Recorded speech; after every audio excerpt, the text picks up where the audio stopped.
सर्वप्रथम भाऊबीजेच्या सर्वांना हार्दिक हार्दिक शुभेच्छा. आज आपल्या पारनेर तालुक्यातील राजकारणाविषयी बोलण्यासाठी मी आज आपल्यासमोर आलेले आहे.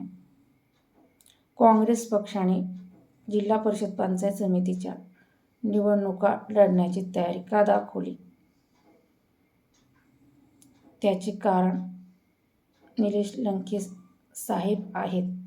आदरणीय आपल्या तालुक्यातील भूषण खासदार निलेश लंके साहेब यांच्या प्रचारासाठी आम्ही तालुक्याच्या बाहेरही फिरलो. त्यानंतर विधानसभेच्या निवडणुकीला आम्ही आपला तालुका पिंजून काढला. त्यावेळी आपल्या तालुक्यातील चित्र स्पष्ट आम्हाला दिसले. कुठेही रस्त्याचे काम नाही, कोणत्याच ठिकाणी सुविधा नाही. आता तुम्ही म्हणता की खासदार तुमचेच होते, ते आमदार तुमचेच होते, परंतु आमदार आमचे होते, परंतु मध्येच दगाफटका झाल्यामुळं आमचं सरकार पडलं हे तुम्हाला पण माहिती आहे. परंतु त्याआधी जिल्हा परिषद पंचायत समितीच्या निवडणुका होतच होत्या. 4-5 वर्ष झाली नसेल, परंतु आमचे काँग्रेसचे कार्यकर्ते किती 4-5 जणच असायचे.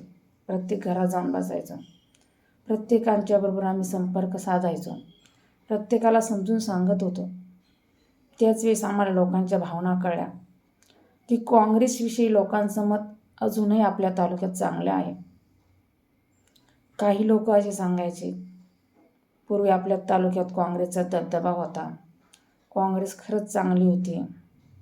आत्ता काय 17 पक्ष आले, काही उपयोग नाही. काँग्रेस म्हणजे सर्वसामान्यांचा पक्ष आहे, असं आम्हाला लोकांच्या तोंडून ऐकायला मिळायचं. लोकांची भावना अशी असते की आपण निवडून दिल्यानंतर जो आपण उमेदवार निवडून देतो त्यांनी परत आपल्यापर्यंत आलं पाहिजे.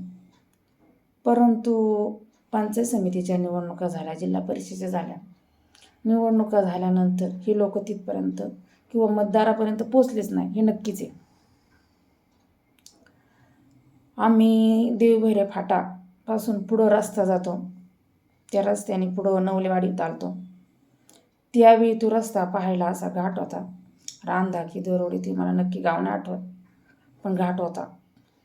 घाट इतका बिकट अवस्था झाली त्या रस्त्याची, कशी लोक जात येत असते. म्हणजे आपल्या तालुक्यात फक्त राजकारणापुरतेच मतदार दिसतात, हे निदर्शनात आले. त्यानंतर लोणी मावळ्यात प्रचाराला गेलो. 2 दिवसांनी कामठे वस्तीवर गेलो.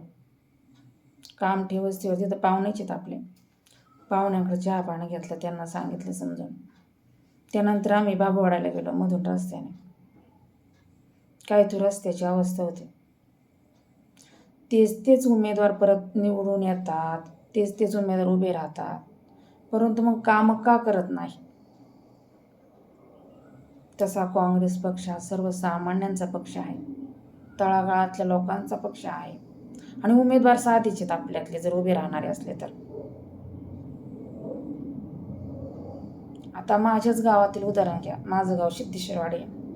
आमच्या गावात काही वस्तीला जाण्यासाठी रस्ता नाही.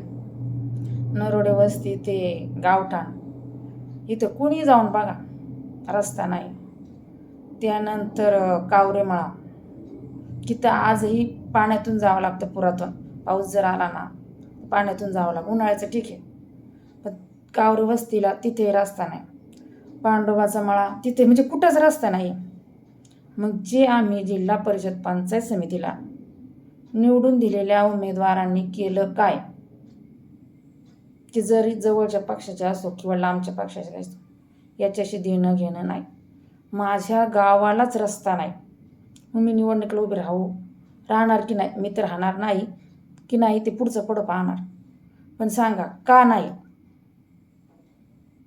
जर महाविकास आघाडीचे उमेदवार उभे राहिले आणि काँग्रेस पक्षाला जर जागा दिल्या, मी उभी राहू नाही राहू, पण आमचा कोणताही उमेदवार जर तुम्ही निवडून दिला तर प्रत्येक गावातील प्रत्येक वाडी वस्तीवर रस्ता आम्ही आणणारच, हे मात्र निश्चितच.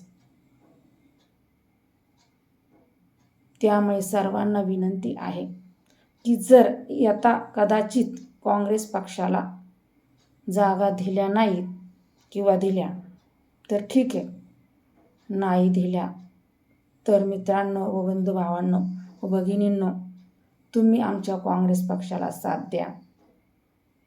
पुढं काय होईल ते पाहू. निवडून येणार नाही येणार ते पुढचा प्रश्न राहिला. परंतु काँग्रेस पक्ष हा सतत तुमच्यासाठी काम करणार. कुणीही आमच्या जवळ्या गटातून उभे राहून द्या काँग्रेस पक्षाचं, त्यांना तुम्ही निवडून द्या. कारण की आमचा उमेदवार साधा असणार आहे. त्याच्याकडनं फॉर्च्युनर गाड्या असेल, त्याच्याकडनं मोठे मोठे बॅनर लावायला पैसे असतील. उमेदवारात शेतकऱ्यांचाच असणार, शेतकऱ्यांसाठीच लढणारा असणार आणि शेतकऱ्याची जाणीव असलेला असणार. कारण हे निवडून दिले ना परत तुमच्या गावात डोकवीत नाही, हे आम्हाला त्यावेळेस सर्व लोकांनी सांगितले. त्यामुळे आम्ही काँग्रेस पक्षाचे उमेदवार यावेळेस निवडून देणार आहोत. आणि इथून पूर्वी ज्यावेळेस शेतकऱ्यांच्यावर कोणावरही जनतेवर जर अडचण आली, अन्याय झाला तर फक्त आणि फक्त काँग्रेस पक्षानेच निवेदन दिलेलं आहे. भले आम्ही 4 असू, 5 असू, 6 असू, पण आम्ही निवेदन देतो. इतर पक्षातील कोणत्याही कार्यकर्त्यांनी तुमच्यासाठी निवेदन दिलेलं नाही. आणि तुम्ही आम्हाला निवडून द्या अगर नका देऊ, पण आमचे काँग्रेसचे कार्यकर्ते सतत जनसामान्य माणसांची बाजू मांडून रस्त्यावर उतरणारच आहे. रामकृष्ण हरी.